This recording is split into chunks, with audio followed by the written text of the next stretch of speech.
Jika kamu ingin sukses dan jika kamu ingin mengejar ketertinggalan dari teman-teman kamu yang sudah di depan sana, yang sudah menggapai cita-citanya, mungkin kamu harus menerapkan 3 hal ini. Merasa tertinggal itu tidak menjadi sebuah masalah, teman-teman, atau bahkan menjadi sebuah aib jika kamu tertinggal dari teman-teman kamu. Kamu masih diberikan waktu yang lebih panjang oleh Tuhan. Maka kamu gunakan sebaik-baiknya untuk berubah lebih baik lagi, teman-teman, dan mengejar ketertinggalan itu. Mulailah terapkan 3 hal dasar yang harus kamu bedahi. Yang pertama, manajemen waktu. Manajemen waktu ini sangat penting sekali, teman-teman. Bagaimana cara kamu menjalaninya setiap harinya, dari pagi sampai kamu beranjak ke tempat tidur. Nah, manajemen waktu ini sangat penting sekali untuk kita semua. Karena jika ini menjadi kebiasaan, bagaimana cara kita mengatur waktu kita, mulai dari saat bangun tidur, saat kita bekerja juga, sampai kita sudah pulang dan beranjak ke tempat tidur. Karena manajemen waktu menjadi sebuah hal dasar atau basic kehidupan yang harus kamu pelajari dan tentu terapkan. Saat kamu bangun pada pagi hari, mulailah tinggalkan kebiasaan atau hal yang membuat kamu buruk atau kurang bermanfaat, seperti scrolling media sosial, atau hanya sekedar bahan saja, atau meninggalkan ibadah di pagi hari. Mungkin kamu mulai menerapkan kebiasaan seperti memulai minum segelas air putih yang banyak, lalu mulai beribadah di pagi hari. Bagi yang muslim, mungkin bisa menjalankan sholat subuh terlebih dahulu. Untuk yang non-muslim, mungkin bisa mengawali dengan doa-doa yang sudah diyakini. Lalu setelah itu, kita bisa berzikir atau bermeditasi. Lalu setelah itu juga, kita bisa journaling, mulai menerapkan afirmasi positif seperti bersyukur sudah diberikan waktu yang lebih panjang lagi untuk berusaha di kehidupan kita. Lalu setelah itu bisa dilanjutkan mendengarkan podcast-podcast pemberdayaan diri, atau sekedar ceramah-ceramah kehidupan, atau bisa juga menerapkan membaca buku, entah buku pemberdayaan diri, entah buku yang kamu sukai namun bermanfaat juga, ya buku-buku bermanfaat untuk diri kita sendiri ya, terutama buku-buku seperti pemberdayaan diri atau buku-buku keuangan itu bebas. Terpenting jangan novel ya teman-teman, atau novel fiksi yang kurang bermanfaat bagi kita. Nah setelah itu juga di saat nanti bekerja juga bisa menerapkan hal-hal yang sama, sampai nanti malam hari juga kita bisa menerapkan journaling juga, lalu sampai tidur juga kita bisa menerapkan seperti mengucapkan doa dan afirmasi positif sebelum kita tidur. Biasanya awal-awal saat kita menerapkan memang sangat berat sekali.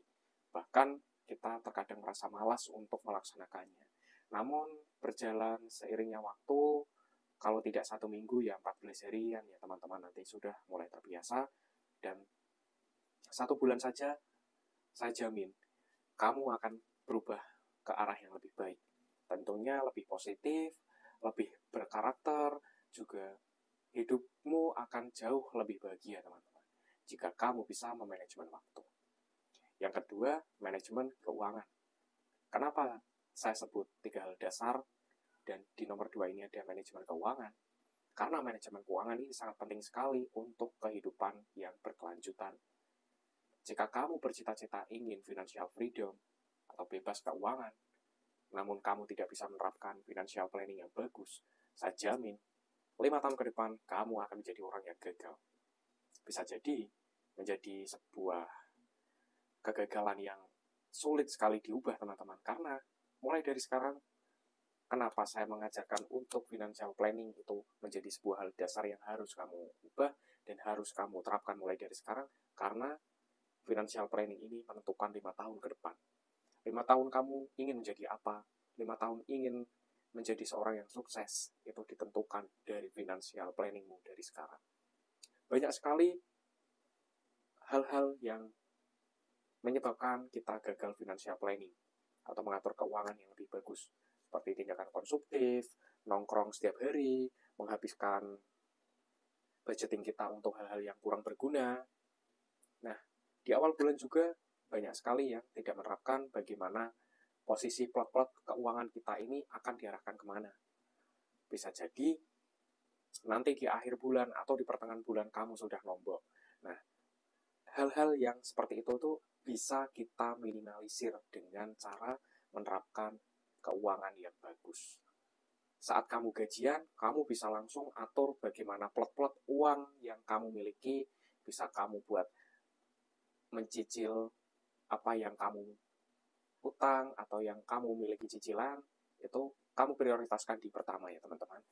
Yang kedua nanti kebutuhan pokok, yang ketiga itu bisa kebutuhan tersier atau sekunder.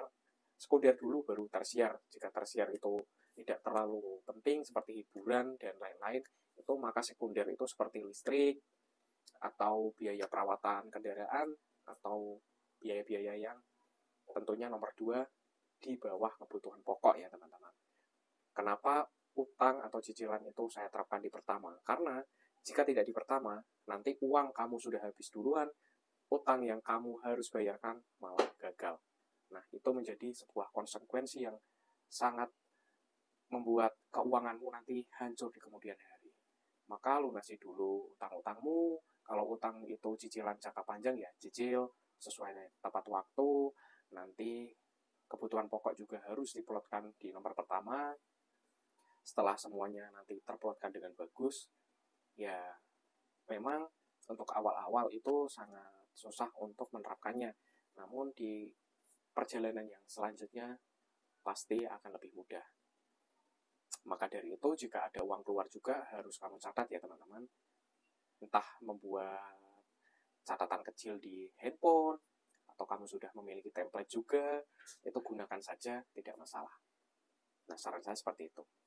Yang nomor 3, mengatur kecerdasan emosi atau mengendalikan diri dengan lebih baik terkait emosional.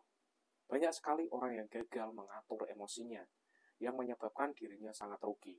Menjadi seorang pemarah itu, menurut saya, menjadi seorang yang sangat rugi, teman-teman. Karena yang tadinya kita bisa bijak dalam menyikapi sesuatu, menjadi kabur. Kabur dalam artian kita tidak bisa mengambil keputusan yang lebih baik atau lebih bijak saat kita menghadapi masalah.